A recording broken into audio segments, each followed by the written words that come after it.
Alright.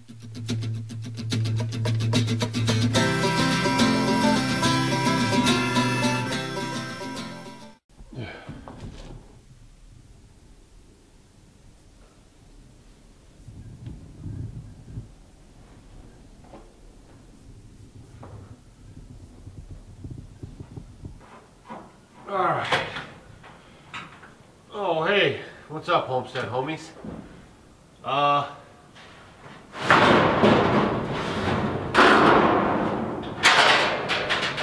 Alright, so this is what's going on at the homestead right now. Last year, was it last year? Maybe it was last year. Might have been the year before. Whenever it was, when I built this room for the tanks, I wanted to put a roof on for the winter time because I'm putting I put a wood stove in here because when it gets really cold, the tanks don't freeze, but the ball valves and the connection pipes, those will start to freeze. So I threw this tin up on the roof, and I figured it would be just fine, you know. It had enough lip on one side, and the other side had a good overhang, and it was fine. But what happened was, over the winter time, the cats jumped up here, and they were like hanging out, like this was their spot. So as they were hanging out and walking across the stuff, they moved it, and then pieces of it started to fall down. So now what I'm doing is coming back with my 10 screws, and I'm going to be putting all the panels back up and screwing them down this time so they don't fall anymore. You know, which I should have done in the first place. So that's what's going on the homestead today. And then I have to go and clean out our toilet receptacles.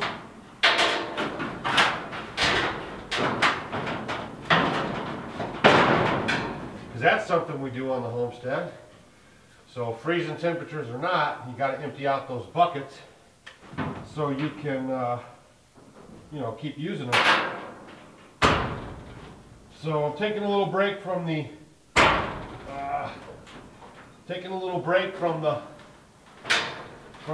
greenhouse because it's really cold and windy today. So I'm going to get this done, and I just figured you guys would like to hang out for a little bit. Did you guys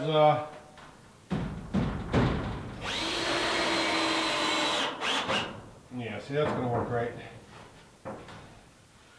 Now we're going to be looking for those essays from all you little homestead homies in the mail. So hopefully you guys are already started your essay. We're really excited about that. There's been a few people that were asking about the how we keep the, you know, the cisterns from freezing and everything. So this is pretty much how we do it. I mean, we really don't have any problems. If it gets really super cold, like I said, we just fire up the stove that's in here, and that works great for doing what it needs to do. And then life is good. We've got like 1 degree temperatures, 2 degree temperatures, 10 degrees for a high coming up.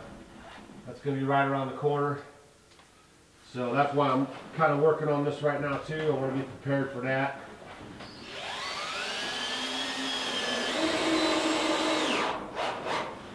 Just using some 10 screws to get in here and secure this roof down, no big deal.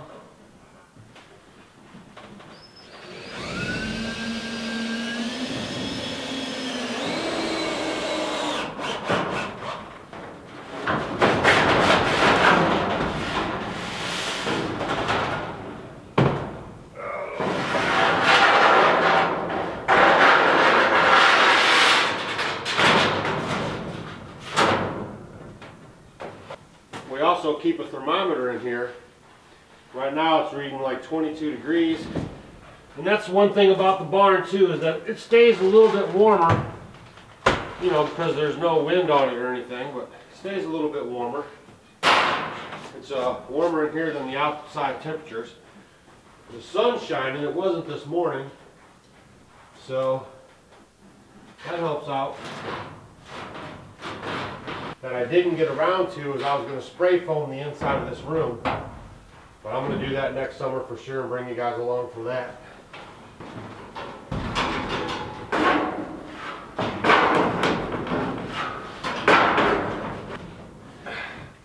Can you see me? Alright, so I'm going to keep doing this, and then I'll come back and I guess I'll show you guys when I get finished up.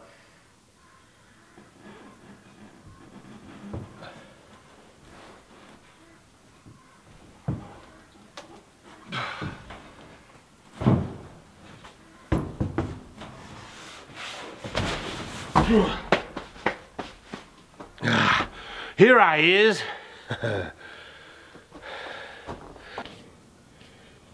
Alright, so this is my progress so far. It's going pretty smooth.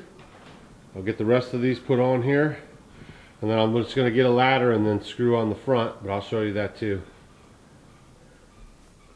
And then I just have a few more panels to go. Whoop whoop. Alright, so I'm working my way down the front. So now I'll have screws on the back, you know, screws on the front, and then I'm not really worried about it after that. Nothing's going to really get up there. And then even if I wanted to throw some straw up there or something to help insulate it, which a friend of mine gave me that idea, it's a pretty good idea, I still could do that easy.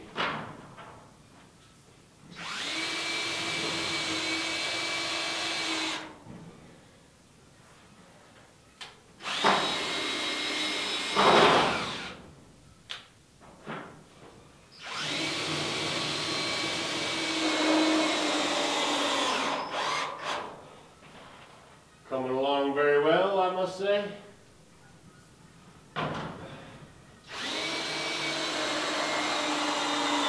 Yeah, I think that's what it was. I went to do this last year and I ran out of screws, and then, you know, everything started happening and I think I forgot. And then we started having winter and they were staying up fine, and I had my fire going in there, so, you know, it just kind of slipped off my mind. But everything's good now. Kind of a different vlog, but I'm just taking you along, showing you some of these daily chores. That's all. We'll be done with this in a minute though, and then we'll go out into the cold tundra, and then we'll empty these buckets, and then that'll be a wrap for this video. It's just kind of a around the house day video, you know. Around the homestead. Maybe I'll name it Around the Homestead.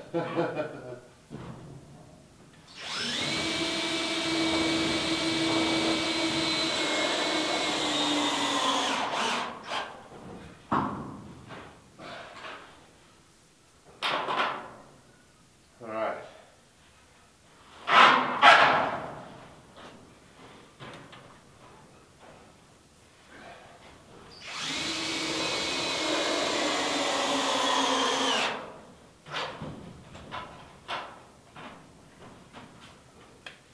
Looking good in the neighborhood.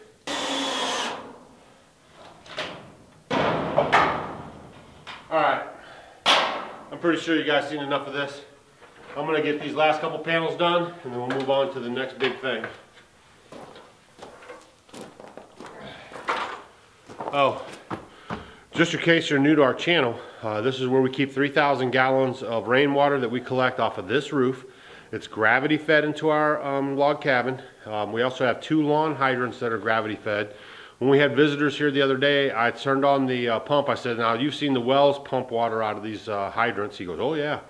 And I said, well, watch this. And I pumped it open and the water come gushing out. And I said, it looks just like it's on a well with a pump. And he goes, wow, it does.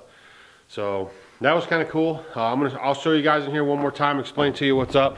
Plus I'll leave a video play series thing right here. It's a whole playlist of our whole system.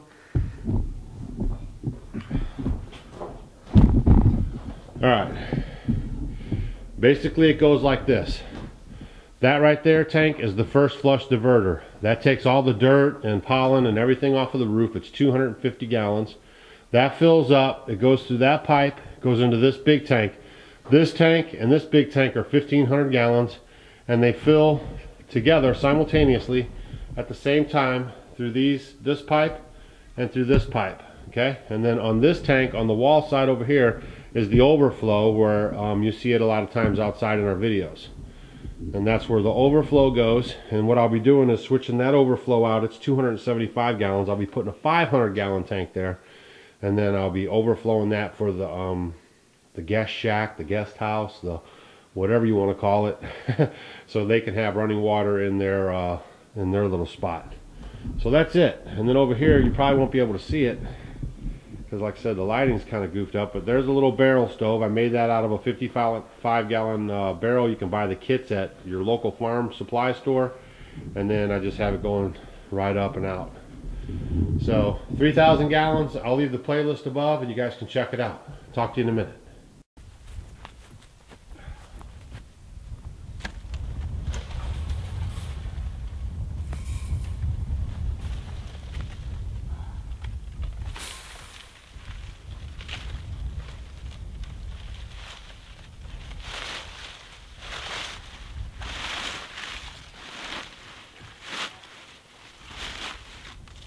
Alright, so now we're moving on to emptying out our receptacles. I had a nice little salad with some chicken in it, and we're keeping that chicken on the front porch. It's like 20 degrees outside, and it's down to the lows in the teens and single digits overnight, and we got real cold air coming in.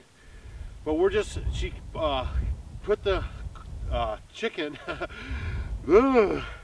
she put the chicken inside the TEMCO container, put the latches down, and we put it on the front porch, and the thing is preserved and cold.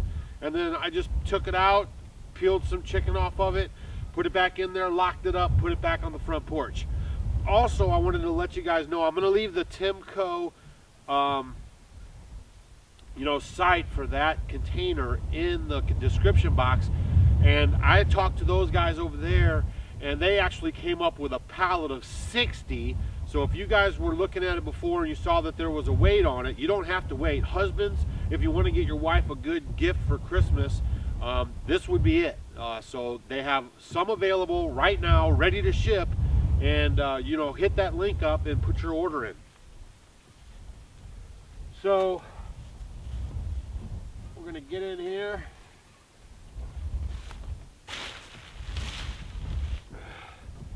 And open this thing up.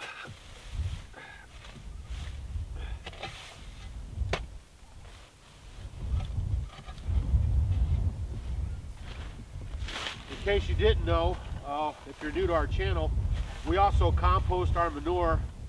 We have a composting toilet, and that's where all these buckets are. I mean, we live here every day, 24/7, 365 days out of the year.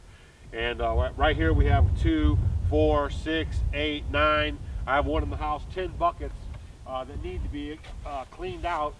And so we have more buckets so we can continue to use the composting toilet. That's what you do. So I have some videos about this already. I'll leave them linked up right here. But the basic gist of it is you compost your humanure, and then you do that for 1 whole year, and then you let it sit for 1 whole year. And then after you do that, it's like a very rich compost that you can put in your garden, around your shrubs, anything and anywhere. It's just a great compost. And this system has been around for thousands of years. So it's tried and true. We've been doing it for the whole 6 years we've been out here. Haven't had any problems. If it's something that kind of bugs you, then you don't have to use it on your food if you don't want to. Just put it around trees and stuff. But that way you're not wasting natural resources like water by using a conventional toilet. Right on.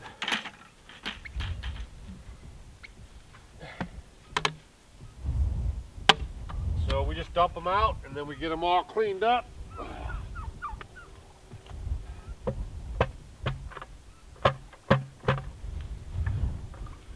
Pretty easy stuff.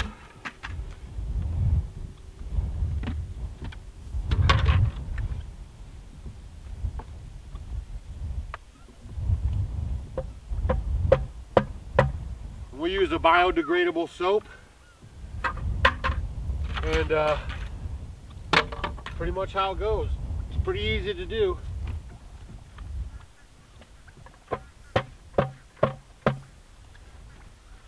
Also, you guys, Tommy and his wife, they want to say thank you guys. A lot of people went over there. They found the donation page, started making some donations. A lot of people, you know, left the messages on their video. I want to encourage you guys to click the link down below in the description box and send them $5 or $10 or $50. You know, whatever you can. Even though they're not a direct part of your family, we're all homesteaders and we're in this stuff together. So, you know, if you know, just buy a gift. It's like buying a gift for a stranger. Just go over there and hit that button and make a donation, you know, to help his family out. They're not sure if the insurance is going to cover that. They got homeowners and whatever insurance, but they're not sure how that's going to go. So it's just a way of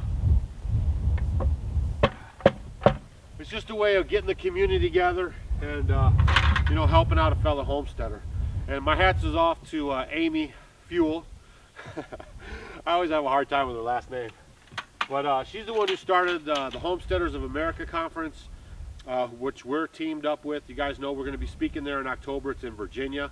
We're going to keep talking about that as time goes on, so we hope to see you guys there. And it's not just a conference though. What she's trying to do and what she is doing is pulling together community. So we're going to have a place where we can help out fellow homesteaders who need help or anything like that. So if you guys haven't checked out her channel, I'll leave that linked up here as well. Maybe go check that out, and then you can stay abreast of all the information coming out from the Homesteaders of America conference. Coming up, first year. Joe Salatin's going to be there. Esther Emery from Fauchomatic's going to be there.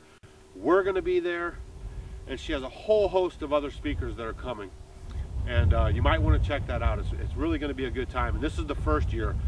The second year is even going to be better. And we hope, you know, we hopefully are going to be there the second year. And hopefully we're going to turn it into a 2-day event so we can get a lot more information out to you guys who are thinking about becoming homesteaders or have already started their journey.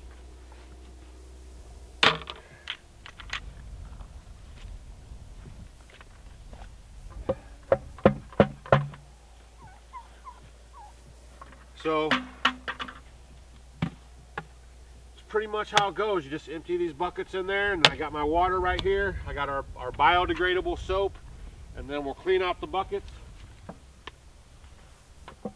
And we'll start the process all over again. A little bit of an update on our $50 chicken coop. It's been doing fabulous. The fryers are still in there, even as cold as it is. We've been picking them off, you know, 1, 2, 3 at a time for meat, food on demand, in case you missed that video. But, you know, we're real happy with it. I mean, we haven't had any problems, no predators, nothing going on. Everybody healthy and happy.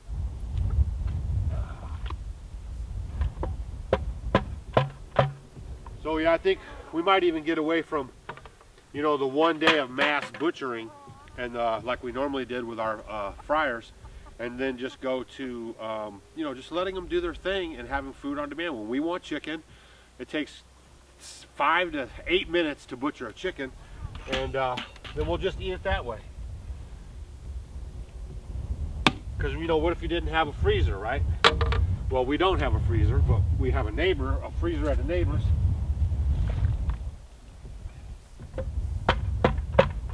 So that's all the more reason to, you know, go without and then just eat them off the hoof. So I like that system a lot better, to be honest with you. So this is it.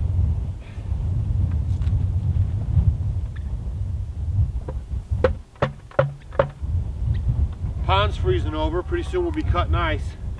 I already told the Amish friend of ours that I was interested in helping them cut ice this year. I want to get some of that under my belt. Because as we progress, we get the ice house put together I've been telling you guys about. That's what I'll be doing, is cutting ice out of the pond. And don't forget, you little homestead homies, we're looking for your essays to come flooding in. The mailing address for snail mail is down below in the description box. And me and Stacy are real excited. We already got a couple responses of people, parents, saying that their kids are excited about doing it. And somebody asked about their 2-year-old. Sure. Maybe you could draw a little picture for her and him her and then have them color it in, or find a farm coloring book and then maybe have them color in the page or something, you know, when they're that young, just to help out. So we really like that stuff. It's nice to see the young kids. They really enjoy our they really enjoy our channel. I was watching Instagram. We're on Instagram, Facebook, Twitter, but I was watching Instagram, and there was a picture of one of the kids, and they were watching Stacy. I think she was making the cottage cheese, and the caption was something like, yeah, she said she wanted to watch her favorite show, and she said she wanted to watch Doug with Stacy, and then mom said something, and she goes, yeah, Doug with the big beard. Oh man, we love that stuff, I tell you. No, seriously, we do. We appreciate all of our homestead homies. I'm just kind of rambling today. It's kind of one of them crazy days of vlogging, because I got to get some of these chores done. It's cold outside. I'm not really doing nothing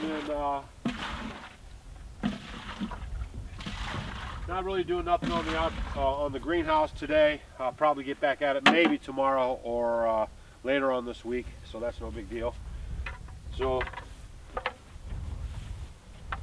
this is just how it goes. And then I just swish this water around to each one, and then I'll refill it back up with water. Then I'll put the soap in there and clean it out.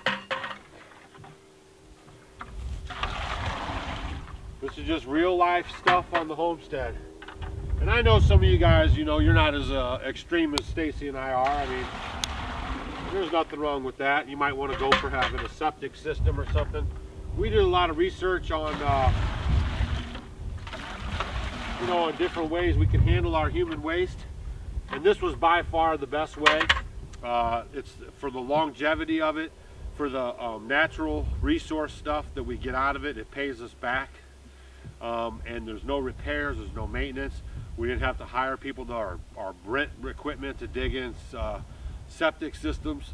And you know, a lot of people say septic systems will last a long time, and that could be true. I mean, we know people with septic systems, and we know that a lot of people have a lot of problems with them. I always say they're doomed to fail, because that's what keeps the septic man in business, is not so much putting them in, but maintenance and then coming back for repairs. But you know, you got to do whatever works for you. We've done a lot of videos talking about these toilets. You know, Stacy likes these better than the city toilets we had. So you just got to do what's best for you. And don't be scared to try stuff. That's the other thing. I mean, you know, you turn your nose up at stuff, but you never give it a try, and you could be missing out on something. So basically, I'm going to finish this up right here. The sun's going down over here. I still have to do my chores, which is make sure everybody has a little food and water going into the night. So that's important. Our twins are doing great. They're running around everywhere. Maybe I'll show you that tomorrow in tomorrow's video. I know I have several more that are gonna bust any day now. Probably too, the next couple videos is gonna be me getting wood. I got behind on my wood. I have some dead standing trees that I'm gonna knock down and cut up. One oak tree for sure. If I get that oak tree down and get it cut up good, that should pretty much get us through the winter. And then next year I'm gonna be a lot more on my firewood, because all this other stuff was kind of getting into place. So that's it. Fixing the cistern room, cleaning out my humidor receptacles, and having salad and chicken for lunch, and then doing my chores. So I'm going to catch you guys on the next episode, which is tomorrow. We post every day. And don't forget, check us out on Facebook, Instagram, and Twitter. We appreciate you guys. Don't forget, if you can help out with Alderman Farms, Tommy over there, all that stuff is down in the description box. Our mailing address is down in the description box. We have received some year-end gifts from people. It's very kind of you guys to think about us. And you know, also check out Amy Fuel YouTube channel. It's real nice. She's a homesteader with her family, and she's the one that puts on the conference. And then you might track her down on her Facebook page through her YouTube channel, and then that way you can just kind of keep abreast of what's going on, when, where, why, how, all the information about the conference coming up in October. Of course, we're going to be talking about it a lot more as soon as we get past the end of the year here. Don't forget, we're going to be at Baker Creek in May, I believe. May, but we're going to give you all those good information dates. You guys, come see us there. We appreciate you guys. We'll see you on the next video. It's Off Grid with Doug and Stacy. I'm Doug, and that's it.